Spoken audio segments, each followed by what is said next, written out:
Serikali nene niyende na kwiyumbania kukitana no wa Ebola nolane muisyo kwi mathayo ma enende na vala muvea wa uiti ululumelilia kanave na vata wa kwithiwa na isese mbathe sia kumaitia alama tonya kwithiwa na wau uyu mwandiki munene muveane wa uiti na wima wa mwe Mary Muthoni ainena ila etambukite kisese ni kimwe kila kimuvakane wa Kenya na nthe ya Uganda ni wawetakana isese ithi ni kuthi kwa mbewa nthini wa isio ila sie moisioni wa kulikwa ni wau uyu wa Ebola kuikithia onthe alama ithiwa nawo ni mavathwa na kuitwa mate kuvulana na enenthi alangi mwaka mweu ena mauvu.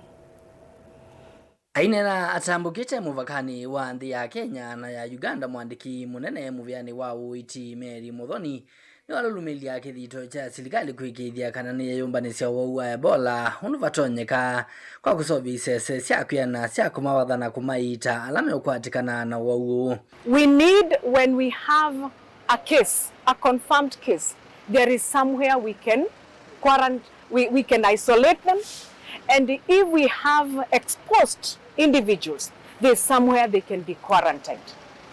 That's the difference between quarantine and isolation. When you're exposed, we quarantine you. When you have you are confirmed and you're tested and confirmed case, we isolate you from other members of public. So from the bottom of my heart and from a health point of view, we need the quarantine centers. Muthoni ni mumbula kana muvea wa uiti kuvikia ende na kweka ukunikili ando 59 na alama iliwa kwithiwa na wau indi ithimosio na nyama ina uo.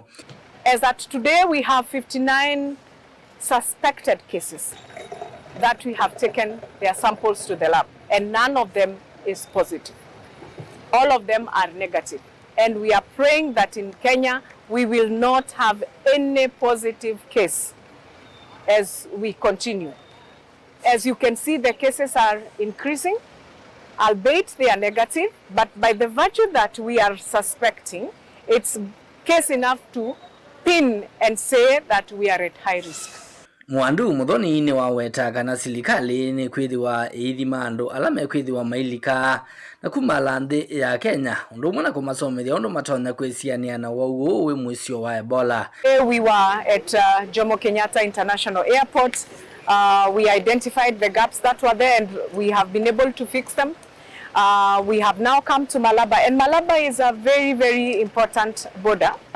And because of the proximity to Uganda, we are very keen that we are at high risk. Therefore, it is important to note that we are not taking things lightly. And I want to ask the members of public from the Malaba border, please take the screening seriously.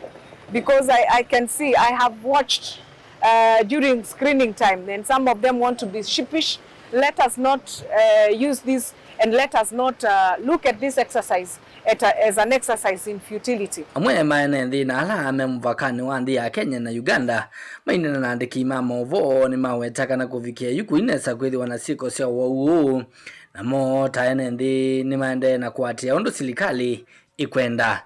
Biashara tunafanya, lakini wakasa wao wenye wanakuja sisi pia tunawasimamia mbali, kwa sababu sisi wengine tarina tu sanitizer, lakini hula akikuja usishike yeye, unapatia yeye na nataka yeye anaenda.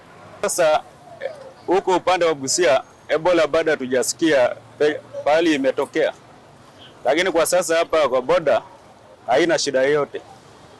Hapa Ebola tumezingatia ile hali yenye serikali inataka ya usafi.